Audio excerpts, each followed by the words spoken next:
Petunia får sit væld af farver. Det er også en ret hårdfør sommerblomst i Danmark. Den kræver sol, og den kræver vand. Og så kvitterer den faktisk med de flotteste blomster, der nærmest ligner en trompet. Den egner sig også til at hænge op i en ampel, fordi den har en tendens til at hænge. Her hos Plantorama, der passer vi godt på den, når vi har den. Så vi sørger også for at vande den med regnvand. Det kalkfrie vand sørger for, at du får en rigtig sund plante. Når du skal plante ud, så er det egentlig bare vigtigt, at du også her sørger for, at roden den er våd. Så eventuelt sæt den ned i en spand vand, inden du planter den ud i din krukke eller i din have. Du bruger god jord, og hvis du er i tvivl, så spørger du her i Plantorama.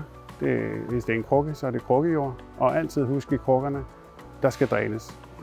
Det kan eventuelt være liggekugler, og husk for guds skyld også, at der skal være huller i bunden, så ikke de drukner, så vandet kan komme ud.